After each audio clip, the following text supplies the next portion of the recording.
Hey folks, and welcome to Gillette Stadium, where we're getting ready for day 2 of the NFL Draft, or for the Patriots, the first day of the NFL Draft that's actually going to matter for them because they have actual draft picks today.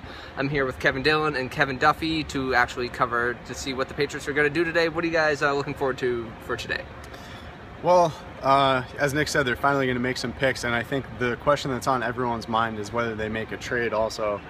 If they end up trading into the second round, I went over drafts from the past 20 years, and I think it's 633 draft classes total for all teams. Only 1.4% of those teams finish the draft without making a first or second round pick, so it would be extremely rare if they don't do that. But in order to do that, they would probably have to trade either Malcolm Butler and or Jimmy Garoppolo. So that's the big question everyone's wondering, if one of those guys is going to be moved.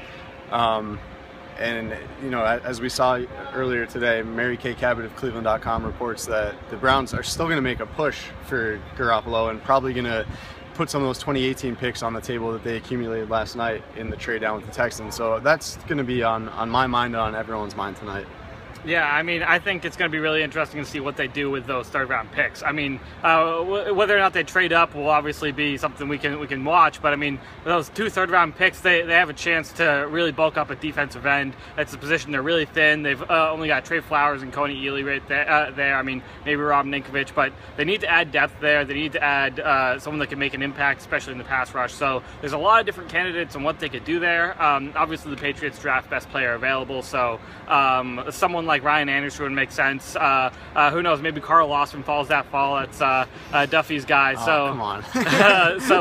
but yeah, it's going to be really interesting to watch what they do. And I mean, this is the chance for the Patriots to add an impact player, and then they kind of fill out the depth of their roster tomorrow. So this is the big day for the Patriots. All right, dream scenario at who falls to 72 and 96 for the Patriots?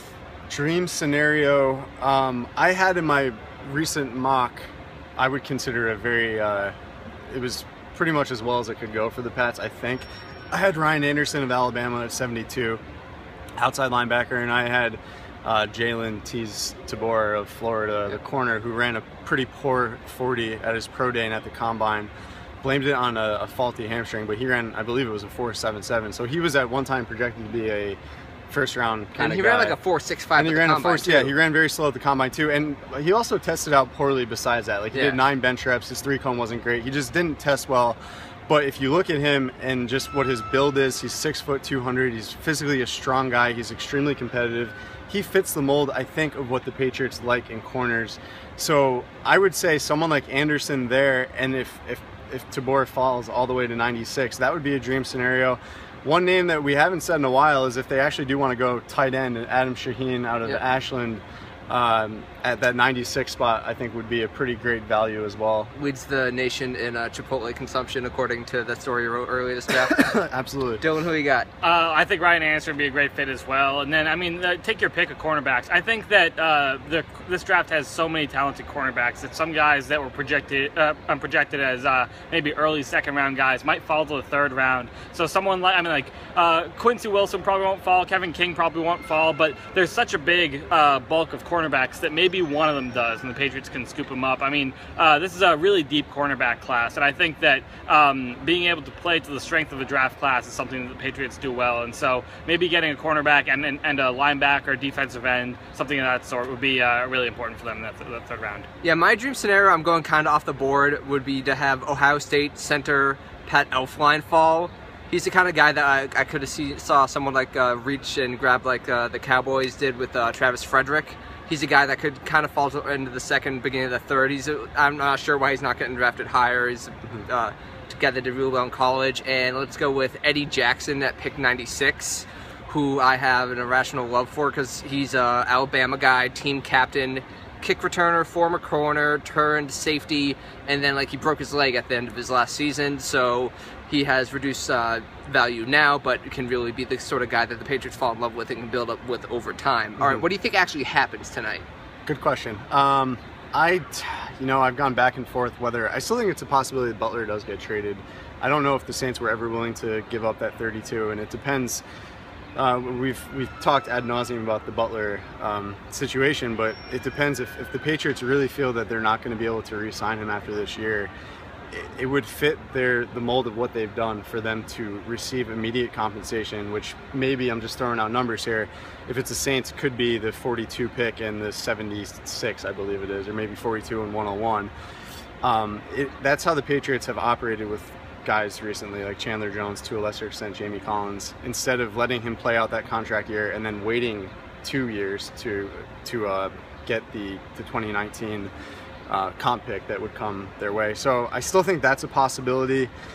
They're probably going to make a trade, and yeah. It's hard to predict what trade they'll make, but they're probably going to make some type of trade. And we could sit here and throw out 20 names of prospects. Yeah. I could tell you, I think I like Marcus May, the safety. Yeah. I like Obi Melifonwu. I like Raekwon McMillan, the linebacker from Ohio State. I'm sure the Patriots will not get any of the guys that we're talking about, just because that's always how it seems to go here. Yeah, I mean, to me, I bet you they pick with their first third-round pick, they take whoever's best on the board, probably some sort of linebacker, and then with their second, third-round pick, they trade back or they trade into next year. Like, they have so many specific guys that they go for, and if they're not there, I mean, they're not really in control of their situation right now, considering where they are on the draft board. The only way they can be is if they end up trading Butler.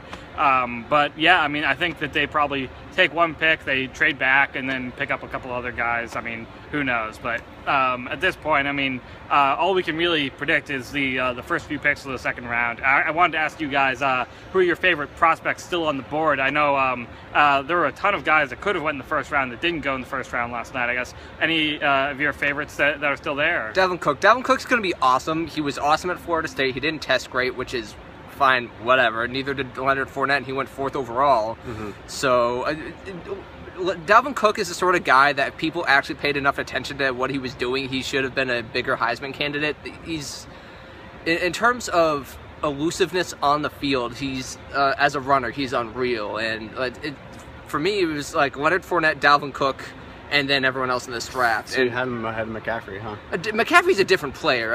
I mean, in terms of a pure feature back. Okay. Yeah.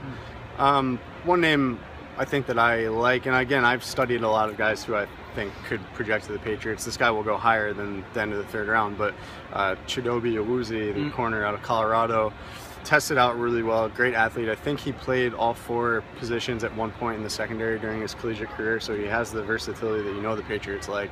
He's probably going to go at the top of the second round, so he's not a guy who's going to be available when they pick at 72. But that's just one of the guys in looking at some of the prospects available. That guy stood out to me.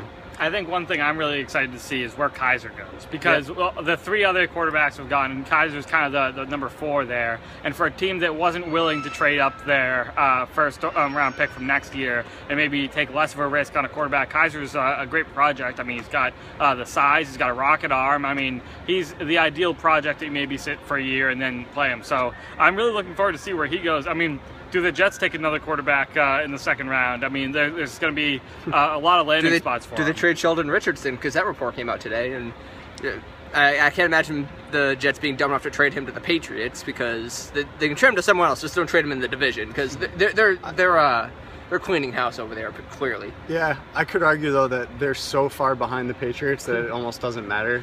That contract's going to be up by the time they're any good. But by the time they have a chance to catch the Patriots, Sheldon Richardson won't.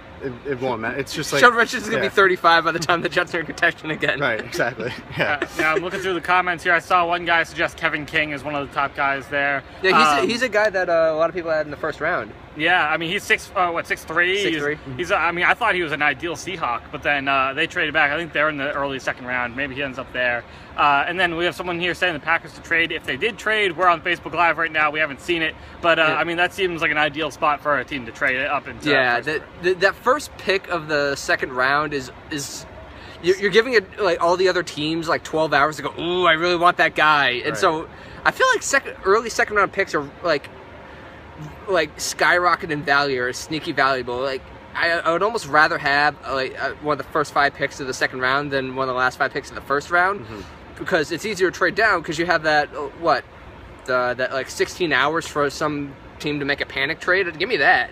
Yeah, no, that makes a lot of sense. I also wanted to ask you guys what you thought about Sidney Jones or even Jake Butt as a value pick. I really like it? both those picks. Okay. Sidney Jones was what top 15 corner before he Definitely a first round corner. Yeah, before he his Achilles. Yeah, Yep. Achilles injury during his pro day. And Jake Butt tore his ACL during his last game in college. Now he's not like a Gronk in terms of being like a pure receiver. He's just a really solid overall tight end.